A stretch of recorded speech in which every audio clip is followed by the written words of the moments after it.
Sir हमारा programme को अब काफ़ी अल्हम्दुलिल्लाह महीने हो गए और जब शुरू के हमारे एपिसोड थे उसमें और ये ईरान वॉर उस वक्त शुरू हो रही थी। दैट वाज द टाइम जब आपने और सरफेस उस वक्त नज़र नहीं आ रही थी, कुछ भी ना खबर थी सामने। और जब आपने बात की तो मुझे थोड़ा वो भी हुआ कि शायद ये अर्ली आपने कह दी, बट यू हाईलाइटेड कि यूएस की इंटेलिजेंस जो है इसका फेलियर है। और अब हम देख रहे हैं कि इसके ऊपर ईरानियन फॉरेन मिनिस्टर ने आज एक ट्वीट भी किया थोड़ी देर पहले और बड़ी उन्होंने बातें की और सारा मलबा डाला। उन्होंने कहा जो आज यूएस की दगरगू हालत है it's all due to their intelligence failure. Sir super power के इतने बड़े इंटेलिजेंस लैब्स को कैसे देखते हैं?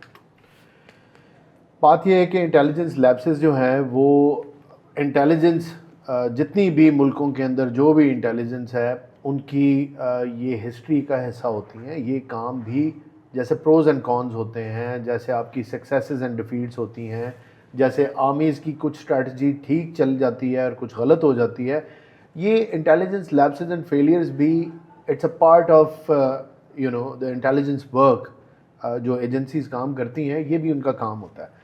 एक्सपेक्टेशन टॉप एजेंसीज से बहुत ज़्यादा होती है, तो इंटेलिजेंस फेलियर जब होता है और इस किस्म की बड़ी चीज़ में होता है तो आपको वो बहुत हर्ट करता है। अब जाहिर है कि if on a certain intelligence आपने कोई बड़ा फ़ैसला ले लिया, जैसे कि ईरान की जंग का फ़ैसला था, मैं ये तो नहीं कहूँगा कि it was the only factor, लेकिन उसके अंदर एक मेजर फैक्टर इंटेलिजेंस ज़रूर थी जिससे वेरिफिकेशन मिली उनकी उस स्ट्रैटेजी को जो उन्होंने बना रखी थी कि ईरान के अंदर अगर रजीम चेंज करेंगे तो फ़ायदा होगा। देखिए इंटेलिजेंस रिपोर्ट्स ये भी थी कि फ़ायदा नहीं होगा, लेकिन at the end of the day वो जो एग्जेक्टिव है या चीफ एग्जेक्टिव है या अमेरिकन प्रेसिडेंट है, ये उसकी कॉल थी कि उसने सारे फैक्टर्स को देख के ये डिसीजन लेना है कि नहीं। उनके कॉन्स्टिट्यूशन में ये पावर्स तो प्रेसिडेंट के पास हैं। उसके बाद जो प्रेसिडेंट के करीब लोग थे उन्होंने मिसगाइड किया। इंटेलिजेंस रिपोर्ट्स इतनी इनएक्यूरेट नहीं थी, लेकिन डेफिनेटली इंटेलिजेंस फेलियर इसको कहना पड़ेगा।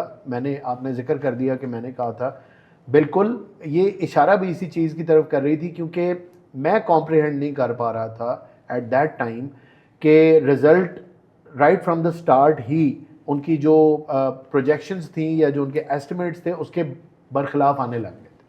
तो यानी उससे हमें शुरू में ही एक आइडिया हो गया था जंग के शुरू में कि ईरान को एवेल्यूएट ठीक नहीं किया यूएस ने, और यूएस के कोई क्लियर टारगेट्स नहीं हैं।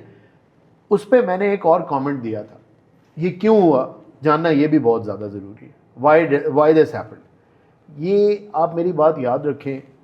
आप कोई एनालिसिस ले लें, पता नहीं आपको ये चीज़ पता लोग बताएंगे कि नहीं, लेकिन मैं इसके ऊपर बड़ा मेरा कामिल यकीन है।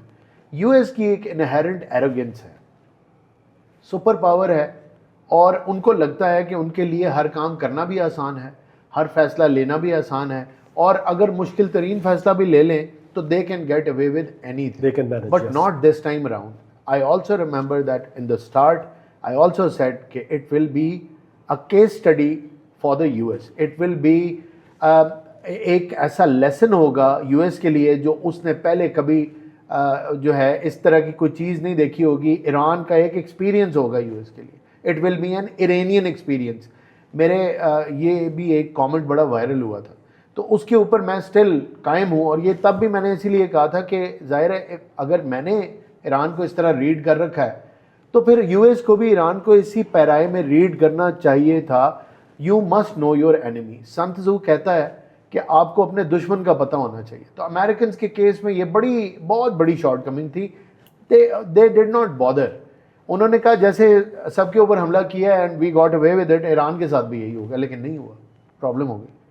सर यस बिल्कुल, याद है हमें हमारी शो में आपने ये बात मेंशन की थी कि एक लेसन बनेगा, और फ्रैंकली उस वक्त मुझे ऐसे लगा कि शायद it's too early to say, but you are right all along जी।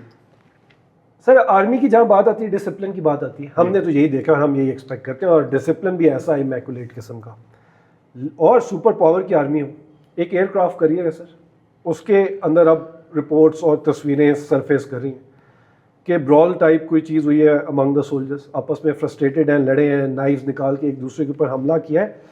ये क्या मामला है सर, इतना लैक ऑफ डिसिप्लिन? क्या अब ये जो हार, ये जो अब जो जिसके बारे में कहता है यूएस को जो हार का सामना है इस जंग के अंदर, क्या वो इंटरनली भी फील हो रही है सोल्जर्स के अंदर? असलान में 2-3 चीज़ें अगर आप इजाज़त दें तो मैं क्लियर करना चाहता हूँ। देखिए, it is not a defeat for the US, मैं इसको हार नहीं कहता।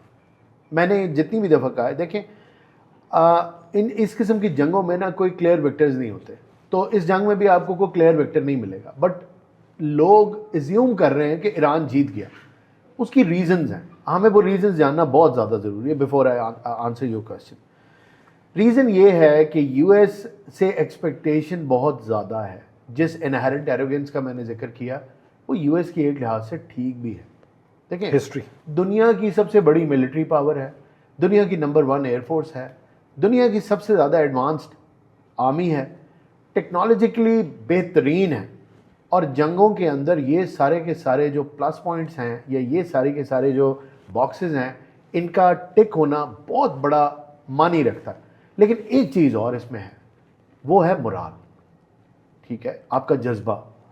जो जब जंग होती है तो वो बड़ी फैंसी लगती है उन लोगों को, या वो बड़ा फैसिनेट होते हैं जो घरों के अंदर बैठते हैं, जिनकी बिजली आ रही होती है, एयर कंडीशनर्स काम कर रहे होते हैं, या अगर सर्दी है तो हीटर्स काम कर रहे होते हैं, सारे रेशंस जो हैं सब कुछ पूरा है, खाने पीने की चीज़ें हैं, टेलीविज़न लगा हुआ है, जंग देख रहे हैं, कॉमेंट्री कर रहे हैं।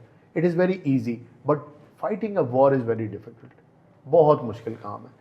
उसके अंदर एक पॉइंट ऐसा आता है जहाँ आप अपनी मर्ज़ी से जाते तो हैं, लेकिन उस जंग का जो प्रेशर और उसकी टेंशन है और वो जो ज़िंदगी आप गुजारते हैं, वो एक एक दिन जो आप गुजारते हैं, वो आसान नहीं है। It is for every army, it is for Pakistani soldiers, it is for soldiers wherever they are, whichever army और कंट्री दे रिप्रेजेंट और बिलोंग टू, ये सब के लिए यूनिवर्सल है।